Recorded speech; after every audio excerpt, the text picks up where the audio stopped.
In a kitchen where laughter once echoed, the air was now thick with tension. My sister Vanessa stood across from me, her voice a pitch higher than rage, her face red, her fists clenched. "I told you not to touch my things," she screamed, shoving a chair aside. I didn't. I insisted, holding the glass of water I had just come for. "I don't even go in your room. Please subscribe to our channel and tell us in the comments where you are watching this video from." That didn't stop her.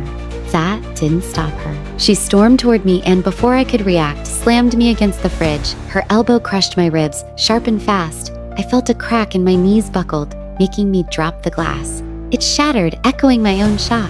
I gasped, clutching my side as pain like fire ants crawled up my spine. "Mom!" I screamed. She hurt me. Something's not right. I can't. But from the living room, a slow, lazy voice called out, "Oh, honey, not again." I looked toward the hallway, expecting concern, but Mom didn't get off the couch. She didn't ask what happened or look at my face, twisted in agony. Instead, she sighed and rolled her eyes as if I were an inconvenience. She didn't mean it. Mom brushed popcorn crumbs off her lap, muttering, "Don't be dramatic, and don't even think about calling the cops. It'll go on her record. She's still applying for jobs." I couldn't believe what I was hearing. I was 23, working part-time and studying, desperate to get out of this toxic house. Vanessa was 25, unemployed, angry, and apparently above the law because she was the golden child. When I told them I thought my rib was broken, Mom just laughed. "It's probably just bruised. Take a Tylenol and stop ruining the evening." That night, I lay in bed, wheezing with every breath, clutching my phone. And I wanted to call for help, but I didn't have health insurance. They had cut me off at 18. I had no savings either. Every cent I made was borrowed, or rather stolen, by Mom for groceries that magically turned into Vanessa's eyelash extensions or weekend vendors. The next morning, Vanessa was in the kitchen again, humming with no apology and no guilt. She smirked when she saw me wince. "You always bruise like a peach," she chuckled, sipping the orange juice I had bought. I wanted to scream or break something in return, but I didn't either. I sat quietly and planned because I remembered something important. Vanessa had been putting me down my whole life. She stole my friends, my birthday money, and even told a college boyfriend I cheated just so she could have him. But now she had something to lose, a future she was desperately trying to build. And I had something better, proof. I limped to the bathroom, locked the door, and lifted my shirt. The bruising was already dark, with yellow edges and a red and purple center. I recorded everything, the bruises, the swelling, the way I gasped with every movement. I also recorded Mom's voice from the night before. "Don't call the cops. It'll ruin her job hunt." I made backup files and emailed them to myself. I didn't know what I'd do with them yet, but something had snapped inside me. Just like my rib, I was done protecting her. I wasn't going to stay quiet while they used me as the family's literal and emotional punching bag. They had spent years building a narrative.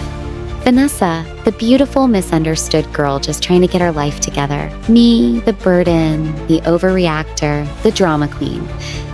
Not anymore. Not after what she did, and not after what I was about to do. 3 days passed. I didn't say a word to Vanessa. I didn't sit at the dinner table or flinch at Mom's daily sarcastic remarks. "Still sulking, huh?" Or "Vanessa has a job interview tomorrow. Don't bring your drama into it." Every time they spoke, they added fuel to a fire they didn't know was burning under their own feet. I went to the local urgent care alone, taking short, painful breaths. The doctor confirmed my suspicion, a fractured rib. He raised an eyebrow when I said I'd fallen, but I didn't need his pity, just the documentation. I paid with a borrowed credit card, mine having been maxed out for years on family emergencies my mom always needed help with. When I got home, Vanessa was bragging about her upcoming job interview at a well-known publishing company downtown. "They're looking for someone fresh, someone authentic," she said, twirling her hair and smiling like she hadn't just broken a bone in my body. I watched and waited. The night before her interview, she left her laptop open on the dining table. I saw her resume and her references. One name, Ms. Carmichael, caught my eye, a former professor she had cursed out on Twitter 2 years ago for failing her final paper. I took a picture of the screen, took a deep breath, and did what I never thought I would. I called the company's human resources department. And I didn't lie. I told them who I was and what had happened. I sent the photos, the voice clip of my mother, and the medical report. I ended with this.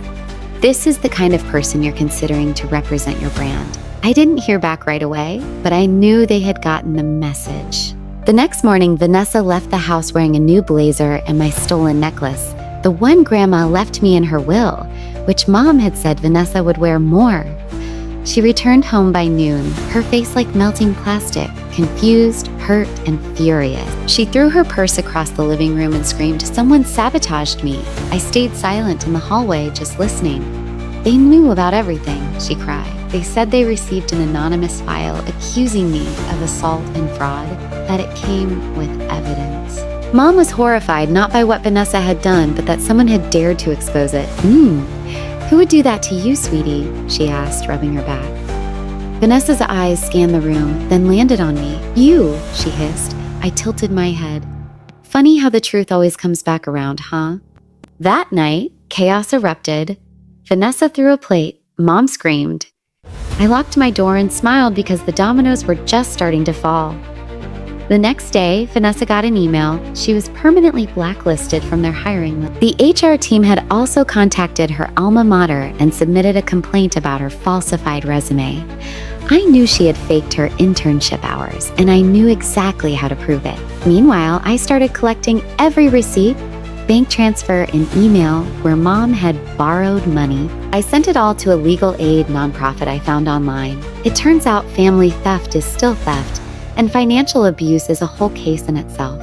They offered to help me file charges. I didn't say a word to my parents that week, not until the day I left.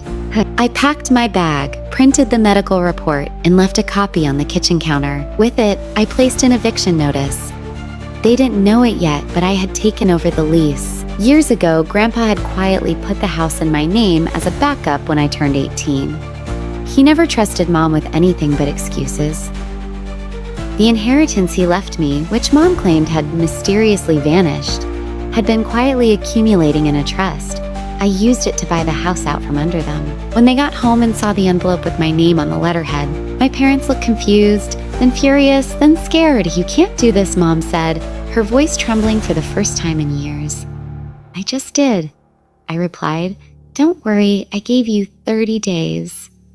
Vanessa tried to lunge at me again, but I didn't flinch. This time, I had everything I needed, and I wasn't scared anymore. The 30 days passed faster than I expected. Vanessa spiraled. She tried applying for other jobs, but word had gotten around.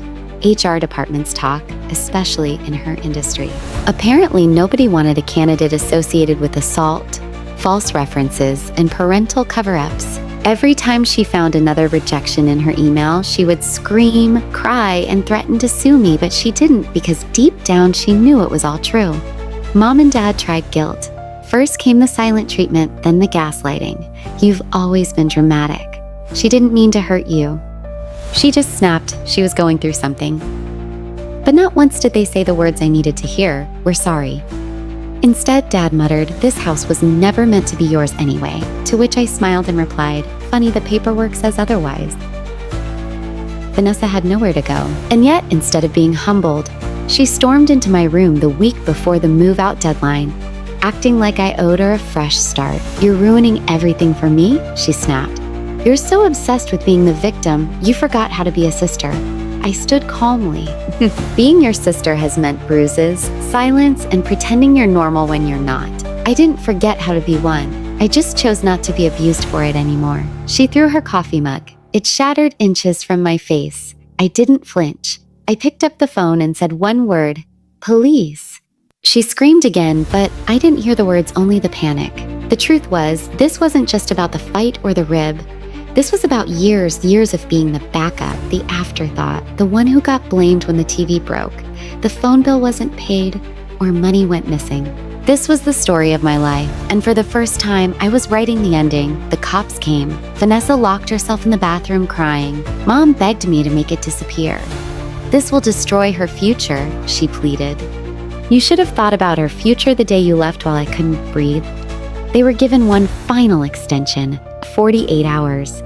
The day they left, they didn't even say goodbye. Vanessa stomped out with 2 garbage bags full of clothes and Mom's screams behind her.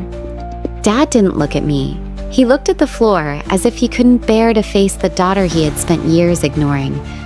Once the house was silent, I stood in the middle of the hallway and listened to the quiet. No slammed doors, no sneers, no Vanessa pretending she was untouchable, no Mom playing referee with a loaded bias. Just peace. A week later, I started renovations, painting over the holes, getting rid of the old furniture, and scrubbing away the memories. Then I did something bold. I turned Vanessa's old room into an art studio, the one thing I was always told would never pay the bills. And then I opened my inbox and finally responded to the offer I had turned down months ago. The full scholarship from the university I had deferred. They wanted me back, and I went not with baggage, but with freedom. Months passed, my art picked up online. I started freelancing for companies Vanessa had once begged to interview with. My professors championed me. My voice came back slowly, then all at once. One day, I received an anonymous message on LinkedIn. "Did you really ruin your sister's life just to get into school?" I smiled and typed back, "No, I rebuilt my own. She just got caught in the debris of what she destroyed." Then I logged off. The last I heard, Vanessa was living with a friend 2 cities over, bouncing from job to job. My parents had moved in with an aunt who wasn't as blind to their manipulations. And every holiday, I spent it with people who actually asked me how I was doing, who knew how to love without bruising. And on my graduation day, the second time around, I didn't invite my family, but I did where the necklace Grandma left me. And as I stepped onto the stage, I whispered, "This one's for every time I was told to stay quiet." The applause wasn't thunderous. It didn't need to be, because this time I was the one holding the pen. In the ending, it was finally mine. Please subscribe to our channel and tell us in the comments where you are watching this video from.